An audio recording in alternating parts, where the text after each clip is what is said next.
আবার শানে কুটুক্তি করলে ছাড় দিব, মাকে নিয়ে গালিগালাজ করলে ছাড় দিব, স্ত্রীকে নিয়ে বাজে কথা বললে ছাড় দিব, মেয়েকে নিয়ে যদি বাজে কথা বলো তারপরেও ছাড় দিব, নিজের বাবাকে নিয়ে মন্তব্য করবা তাও ছাড় দিব, নিজের রক্তকে নিয়ে মন্তব্য করবা তাও ছাড় দিব।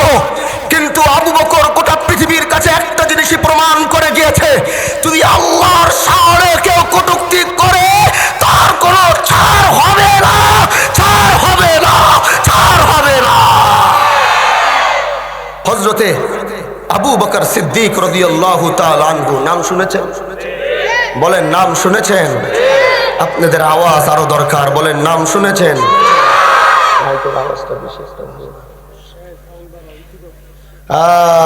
সাউন্ডটা আরো ভালো দরকার বাবা।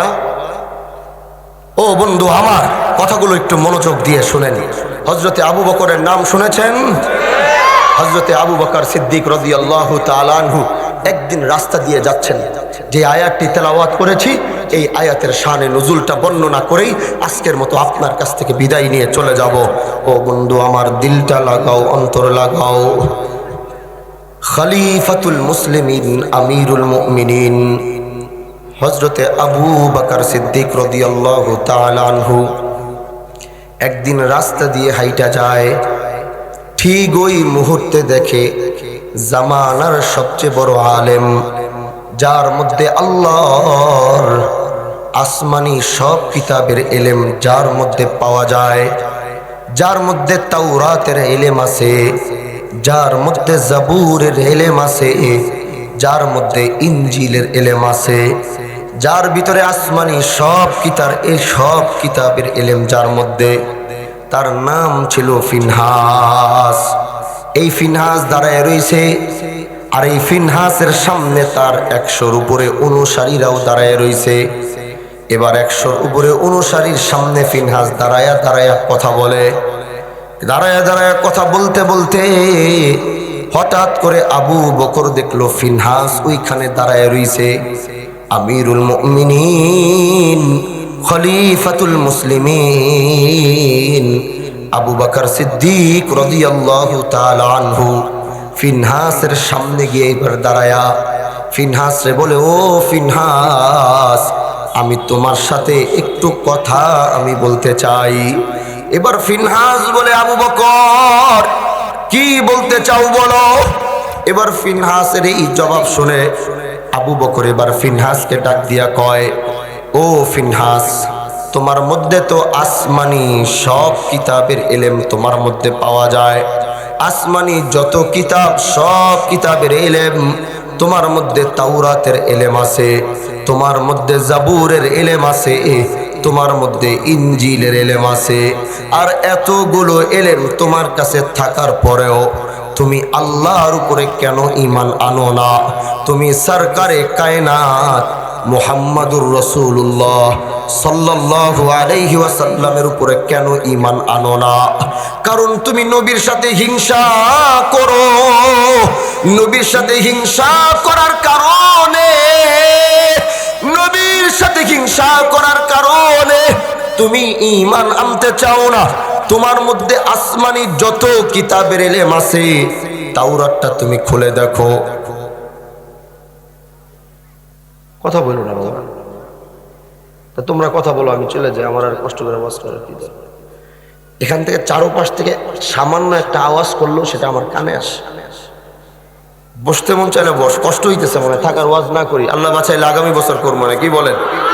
না, আর দরকার নাই, থাক, এবারের মতো থাকুক। না, আল্লাহ বাঁচাইলে আগামী বছর করবো। আর কি বক্তা আসছে? না নাই, পরিবেশ নাই, কথা মনোযোগ দিয়া না শুনলে এত কষ্ট করে আইসা আমার কথা কি আপনাদের বুঝতে কষ্ট হইতেছে? বলেন বুঝতে কষ্ট হয়? তাই দেখি আবার বলেন তো আল্লাহু আকবার, বলেন তো দেখি, বলেন ইমানের আওয়াজ দিয়ে আবার বলেন তো আল্লাহু আকবার। এবার হযরতে আবু বকর সিদ্দিক রাদিয়াল্লাহু তাআলা আনহু ফিনহাসকে ডাইকা বলতেছে, ফিনহাস, তোমার মধ্যে আসমানি এতগুলা কিতাবের ইলম তোমার মধ্যে, তোমার মধ্যে যে আসমানি তাওরাত ইনজিল জাবুরের ইলম তোমার মধ্যে আছে, তুমি তাওরাত খুইলা দেখো, আল্লাহ পাক বলছে আখিরি জামানার নবী কে হবে। তুমি ইনজিল খুইলা দেখো, আল্লাহ পাক বলছে আখিরি জামানার নবী কে হবে। তুমি জাবুর খুইলা দেখো, আল্লাহ পাক বলছে আখিরি জামানার নবী কে হবে। তুমি তো সব জানো, তারপরেও তুমি কেন ঈমান আনো না? আবু বকর সিদ্দিক রাদিয়াল্লাহু তাআলা আনহু কার কাছে এই কথা বলে? ফিনহাসের কাছে।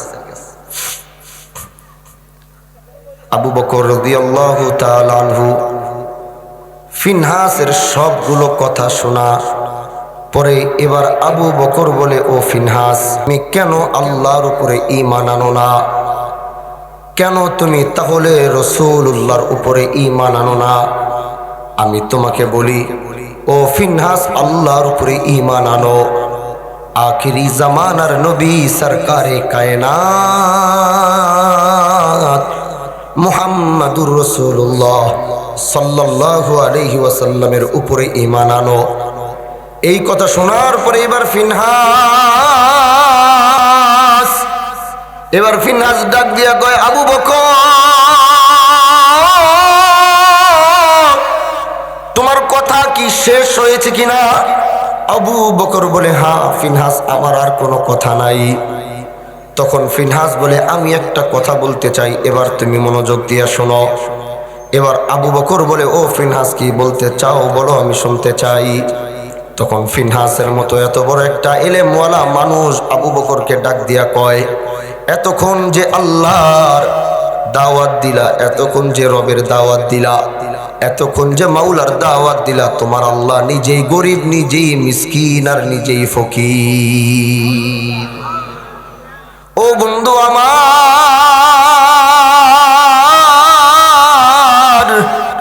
কথাটা একটু মনোযোগ দিয়ে শুনবেন। আল্লাহর শানে ফিনহাস কটূক্তি করেছে।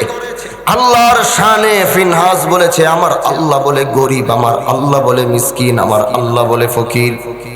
ও বন্ধু, তোমাকে আমি জিজ্ঞাসা করতে চাই, আসমানের মালিক কে? এই জমিনের মালিক কে? এই কুল কায়নাতের মালিক কে? ওই জান্নাতের মালিক কে? তাহলে আমার আল্লাহ কি গরিব হতে পারে? আমার আল্লাহ কি মিসকিন হতে পারে? আমার আল্লাহ কি ফকির হতে পারে? কিন্তু কথা হলো, এই কথাটা তিনি বলেছে কার সামনে? এই কথাটা তিনি বলেছে হযরতে আবু বকর, যার কথা নবী বলতে গিয়ে বলে, আরহামু উম্মতি বি উম্মতি আবু বকর। প্রতি জুমায় খতিব সাহেব দেখবেন এটা বলবে, সানি খুতবার মধ্যে দেখবেন প্রতি জুমায় খতিব সাহেব বলে, আরহামু উম্মতি বি উম্মতি আবু বকর। আল্লাহর নবী বলে, আমি যেমন শেষ নবী, আমার পরে যেমন দুনিয়ায় আর কোন নবী আসবে না, ঠিক তেমনি ভাবে আমার আবু বকর হলো দুনিয়ার সবচেয়ে নরম দিলওয়ালা। আমার আবু বকরের পরে এই দুনিয়ায় আবু বকরের মতো এত নরম দিলওয়ালাও কেউ আর আসবে না। কিন্তু ফিনহাস সবচেয়ে গরম কথা, আল্লাহর শানে কটূক্তির থেকে এত গরম কথা পৃথিবীতে আর আছে? কিন্তু বলেছে সবচেয়ে গরম কথা পৃথিবীর সবচেয়ে নরম মানুষের সামনে, যাকে নবী নিজে স্বীকৃতি দিয়ে বলেছে, আরহামু উম্মতি বি উম্মতি আবু বকর। আমার উম্মতের মধ্যে সবচেয়ে নরম দিলওয়ালা হলো আবু বকর। কিন্তু কথা বলেছে আল্লাহর শানে, কথা বলেছে আল্লাহর শানে কটূক্তি করেছে, কিন্তু করেছে পৃথিবীর সবচেয়ে নরম মানুষের সামনে। এবার আবু বকর এই কথা শুই না থ হয়ে দাঁড়ায়া আবু বকরের ঈমান আবু বকরকে ধাক্কা দেয়। আবু বকরের ঈমান বলে, এ আবু বকর, এখন আর নরম থাকার সময় নাই, কারণ তোর আল্লাহর শানে কটূক্তি করেছে। এখন তুই আর কি নরম থাকবি? এখন তো আর নরম থাকার সময় নয়। তোর সামনে দাঁড়িয়ে ফিনহাস আল্লাহকে মিসকিন, গরিব আর ফকির বলেছে, আর তুই নরম দিলে দাঁড়ায় থাকবি না? এটা হতে পারে না। এ আবু বকর, তোর ঈমানের আগুন জ্বালায় দে। আবু বকর তখন নরম থেকে বলে আমি আরহাম থেকে আসাদ হয়ে গেছি। আবু বকর সামনে তাকায় দেখে ফিনহাসের সামনে 100-র অধিক ফিনহাসের অনুসারীরা দাঁড়ায় রয়েছে। আবু বকর জানে আমার সাথে ওসমান নাই, আমার সাথে আলী নাই, আমার সাথে বেলাল নাই, আমার সাথে ওমর নাই। আমি যদি এখন ওরে আঘাত করব, ওর অনুসারীরা আমাকে হত্যা করবে। এটা জানা সত্ত্বেও আবু বকর বিন্দু পরিমাণ চিন্তা না করে দৌড়ে গিয়া ফিনহাসের কলারটা ধইরা মাটির মধ্যে নামায়া ইচ্ছা মতো ঘুষানো শুরু করছে। আবু বকরের এর মায়ের থেকে কি বুঝলেন? পৃথিবীর সবচেয়ে নরম মানুষের মায়ের দেখা কি বুঝলেন? বুঝেন নাই মনে হয়। আবু বকর একটা সবক আমাদেরকে হযরতে আবু বকর দিয়ে গেছেন। সেটা হলো বাবার শানে কটূক্তি করলে ছাড় দিব, মাকে নিয়ে গালিগালাজ করলে ছাড় দিব, স্ত্রীকে নিয়ে বাজে কথা বললে ছাড় দিব, মেয়েকে নিয়ে যদি বাজে কথা বলো তারপরেও ছাড় দিব, নিজের বাবাকে নিয়ে মন্তব্য করবা তাও ছাড় দিব, নিজের রক্তকে নিয়ে মন্তব্য করবা তাও ছাড় দিব। কিন্তু আবু বকর গোটা পৃথিবীর কাছে একটা জিনিসই প্রমাণ করে গিয়েছে, যদি আল্লাহর শানে কেউ কটূক্তি করে তার কোনো ছাড় হবে না, ছাড় হবে না, ছাড় হবে না। তাহলে আজও বাউল কিভাবে, আজও এই বাউল আল্লাহর শানে কটূক্তি করে এখনো মাটির মধ্যে বাংলার জমিনে কিভাবে দাঁড়িয়ে রয়েছে? তার মানে আমাদের ঈমানগুলো মরে গেছে, আমাদের ঈমান মরে গেছে। আমাদের ঈমান যদি বেঁচে থাকতো তাহলে এই বাউল বাংলাদেশে কেন, এই পৃথিবীর কোথাও সে থাকতে পারতো না। আমরা খুব হালকাভাবে এই জিনিসটা নিয়েছি। আগামীতে পলিটিক্স আসতেছে, ইলেকশন আসতেছে, ইলেকশনের ধান্দায় তার বিরুদ্ধে কথা বলতে পারছে না। বাউলদের এক বড় একটা গ্রুপ রয়েছে, ভোট যদি না পায়, আল্লাহর শানে কটূক্তি হওয়ার পরেও যারা রাজনীতিকে আগামীতে প্রেক্ষাপট করে দাঁড় করিয়ে যারা আজ এই কাজটি করছে, আল্লাহর কসম এর প্রতিটা জবাব আল্লাহ পাকের কাছে দেওয়া লাগবে। এজন্য এই মঞ্চের থেকে প্রতিজ্ঞা করুন, এলাকায় সমস্ত বাউল বন্ধ ঘোষণা করতে হবে। কোন বাউল এসে এলাকায় কেউ কোনো ধরনের কোনো গান করতে পারবে না। সেটা আমি আমার এলাকায় করেছি, আপনারা আপনাদের এলাকায় করিয়ে দেখান। এর প্রতি জবাব প্রতিটা মুসলমানের দিতে হবে। হযরতে আবু বকর বলে, এত বড় সাহস, তুই যত বড় কিতাবের ইলমওয়ালা হোস, আমার আল্লাহর শানে তুই কটূক্তি করেছস। এই ফিনহাস, তোর কোনো ছাড় নাই। নামায়া যখন ফিনহাসের ইচ্ছা মতো ঘুষাইছে, ফিনহাস মাইর খাইছে আর চিন্তা করছে, এই বিচার আমি দিব তো কার কাছে দিব?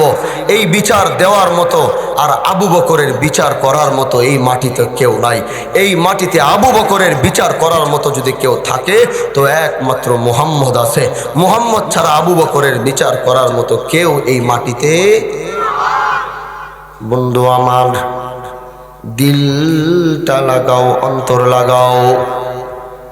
ফিনহাস আবু বকরের হাতে মাইর খায়া আর দেরি করে নাই। আবু বকরের কে দিমায় যদি বিচার দেওয়া লাগে তাহলে ও জানে এই বিচার কে করতে পারবে। এবার ফিনহাস আর দেরি করে নাই, মাইর খায়া সাথে সাথে ওখান থেকে উঠা সোজা আল্লাহর রসুলের দরবারে রওনা দিয়েছে। রসুলের দরবারে গিয়া আল্লাহর নবী যখন ফিনহাসের মতো এত বড় এলেমওয়ালারে দেখলো, নবী কয়, আমার দরবারে এত বড় এলেমওয়ালা কি করে? আমার দরবারে ফিনহাসের মতো এত বড় আসমানি কিতাবের এলেমওয়ালা কি করে? ফিনহাস কয়, আমার চেহারা দেখে কি বুঝেন না? নবী কয়, বুঝি, মনে হয় মায়ের মুইর কোথাও থেকে খাইয়াইছো। এবার ফিনহাস বলে, হ্যাঁ মায়েরই খাইয়াইছি। বলে আল্লাহর নবী বলে, কি বলতে চাও বলো? বলে, এই যে দেখতেছেন মায়ের খাইছে, এই মায়ের কে দিছে জানেননি? নবী কয়, না জানি না।